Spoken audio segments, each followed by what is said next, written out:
अगली मात्रा पर, अगली मात्रा है हमारी ऊ की मात्रा। स्वर है हमारा ऊ और ऊ की मात्रा होती है इस प्रकार। ऊ की मात्रा के शब्द हैं कछुआ, चुनमुन। देखिए आप 6 में ऊ की मात्रा दिखाई दे रही है हमें, च में, म में, सभी में हमें दिखाई दे रही है ऊ की मात्रा। बच्चों जैसे हमने छोटी ई की मात्रा और बड़ी ई की मात्रा पढ़ी थी कि छोटी ई की मात्रा में हमें बोलने के लिए कम समय लगता है, ऐसे कछुआ इस तरीके से बोलेंगे हम, कछुआ नहीं बोलेंगे, ठीक है। तो जब भी आप छोटी ऊ की मात्रा बुक में से पढ़ते हैं, किसी पाठ के बीच में ऐसे शब्द आते हैं, तो आपको उनमें कम जोर लगाना है बोलने में। और बड़े ऊ की मात्रा में क्या करना है हमको, ज्यादा जोर लगाना है। पूछा, तो पै में हमने ज्यादा जोर लगाया, पूछा।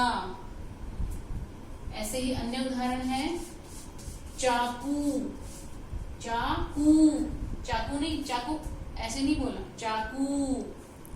क्या होता है चाकू? नाइफ। अब आते हैं हम री की मात्रा पर। री ऋषि की मात्रा किसी भी वर्ण में नीचे की तरफ लगाई जाती है। मृग, तृण, नृप भी हो सकता है इसका एक उदाहरण, नृप। मृग, मृग माने आपको मैंने बताया था, मृग माने क्या होता है, हिरण, और तृण माने तिनका। नृप, नृप माने राजा।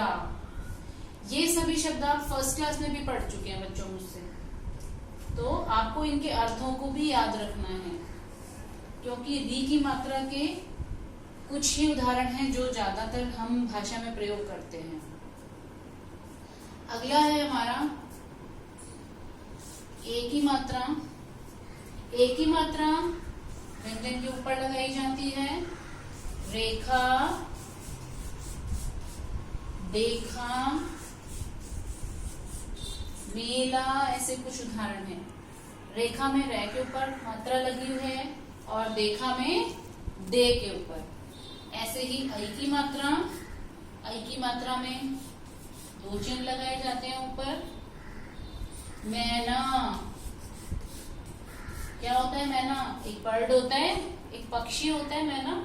हाँ, तो मैना, रैना, रैना माने रात, रैन, ठीक है।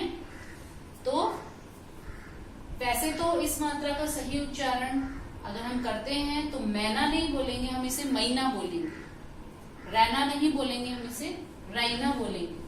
पर बच्चों आजकल भाषा में थोड़ा सा परिवर्तन होता जा रहा है, इसलिए मैना यानी कि ए का उच्चारण होता है, ये आप पहचान कर सकते हैं। रेखा में ए की आवाज आ रही है, ए की मात्रा में ए की आवाज आ रही है, लेकिन मैना में अ की आवाज आ रही है, मैना। इस तरीके से आप पैसा, जब भी आपका शुद्ध लेख होता है तो आप ये चीज बिल्कुल ध्यान में रखेंगे कि ऐ की मात्रा में हम ए का उच्चारण करते हैं।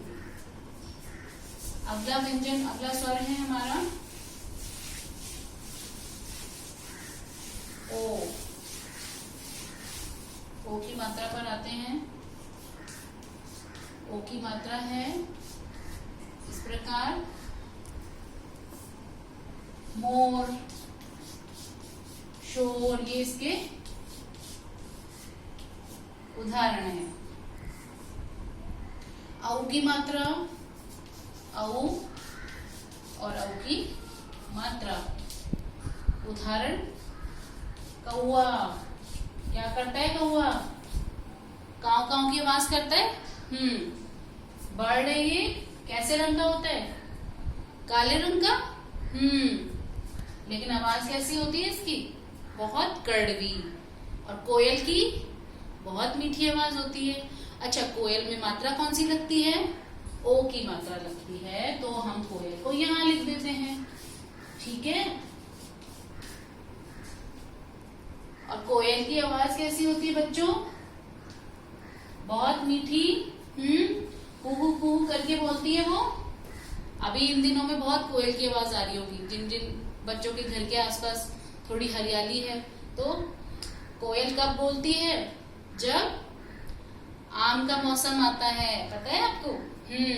तो कोयल कब बोलती है? जब आम का मौसम आता है। और कौवा भी उसी रंग का होता है, दोनों एक जैसे रंग के होते हैं, लेकिन कौवा में कौन सी मात्रा लगाते हैं हम? औ की मात्रा लगाते हैं।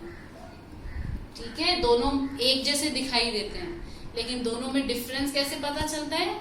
जब वो बोलना शुरू करते हैं। ठीक है, तो औ की मात्रा में सबसे पहले क्या आया? कौवा। एक हम और शब्द यूज करते हैं, और मतलब एक चीज और उसके साथ दूसरी चीज। जब हम 2-3 चीजें एक साथ बोलते हैं तो हम और का प्रयोग करते हैं। जैसे मैंने लड्डू, बर्फी,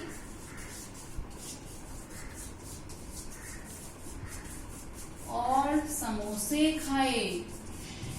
तो मैंने 2-3 चीजें खाई हैं मैंने 2-3 चीज, लड्डू, बर्फी और समोसे। अच्छे लगते हैं आप लोग को? तो जब हम 2-3 चीजें एक साथ बोलते हैं या हमें प्रयोग करना होता है उन 3-4 चीजों का, तो हम लास्ट वाले जो भी नाम का प्रयोग कर रहे हैं उससे पहले हम और का प्रयोग करते हैं। ऐसे ही एक और उदाहरण देखते हैं हम। जैसे कक्षा दूसरी में पृथ्वी, गुंजिता,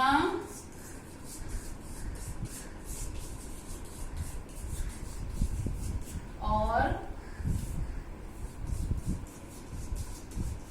तनिष्का है। हाँ, तो कक्षा दूसरी में क्लास 2 में कौन कौन है? पृथ्वी, गुंजिता, तनिष्का।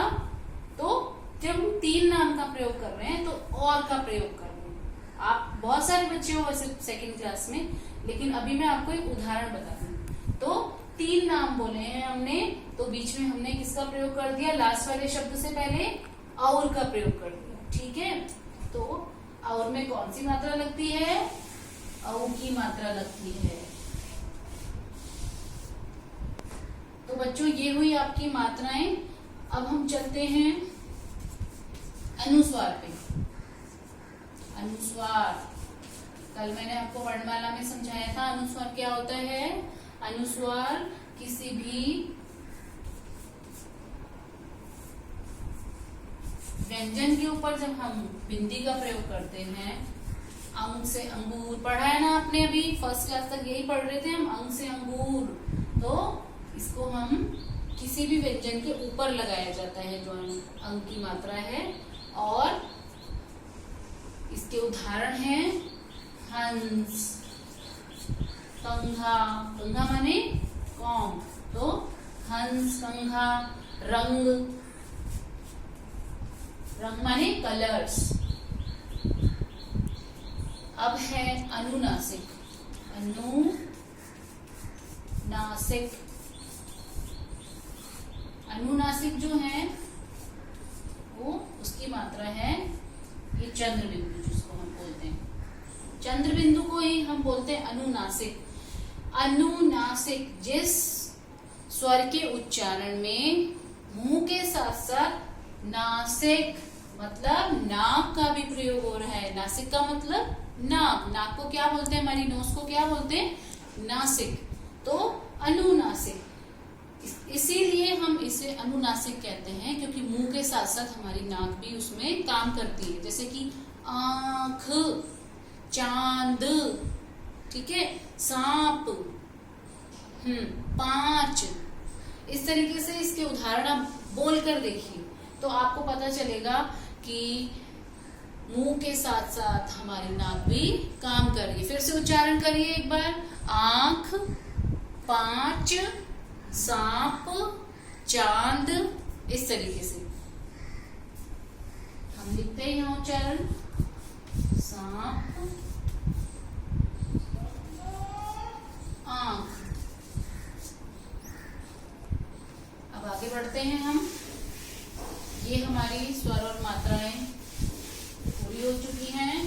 अब मैं आपको एक अंतर और समझा देती हूँ बच्चों, अनुस्वार और अनुनासिक में।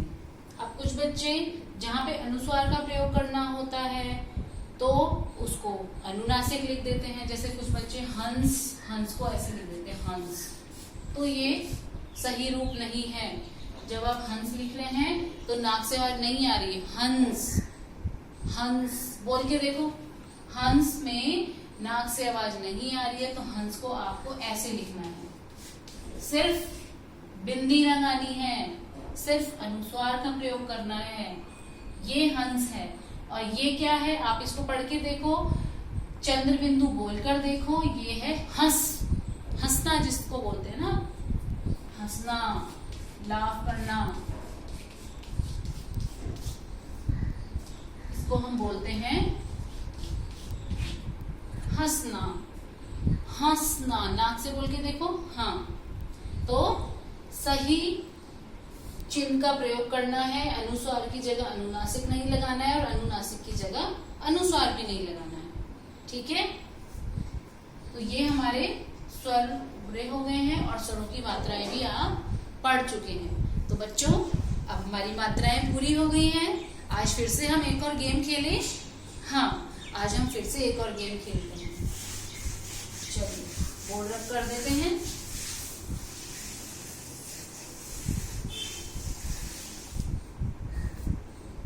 आज हम एक घड़ा बनाएंगे। क्या बनाएंगे? घड़ा। और इस घड़े में बहुत सारा क्या रखेंगे? क्या आता है घड़े में? वैसे आपको पता है घड़े में क्या भरते हैं हम? पानी। लेकिन आज हम इस घड़े में पानी नहीं भरने वाले हैं। आज इस घड़े में हम ढेर सारी मात्राओं के शब्द भरने वाले हैं। ठीक है, और फिर उसमें से हम खजाने की तरह उन शब्दों को निकालेंगे और सभी मात्राओं के शब्दों को अलग अलग कर देंगे। ठीक है, तो लिखते हैं शब्द।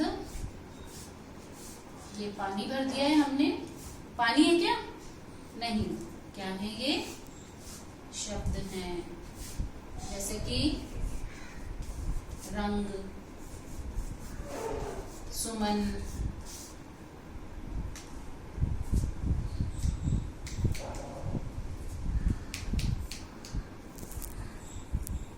रंग। हमने इस घड़े में बहुत सारे शब्द भर दिए हैं।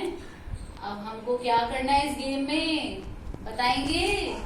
हाँ, इन शब्दों को अलग अलग मात्रा के शब्दों को अलग अलग लिखना है। पहला अ की मात्रा,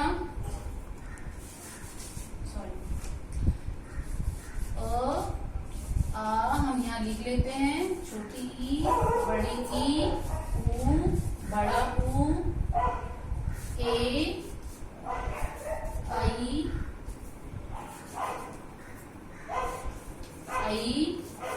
ओ और ये औ।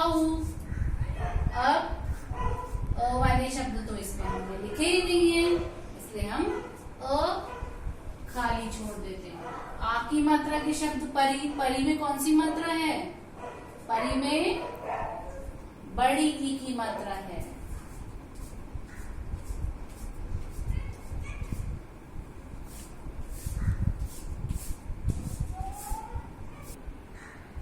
बच्चों, अब ये चार्ट बनकर तैयार हो गया है, हमारा गेम बनकर तैयार हो गया है।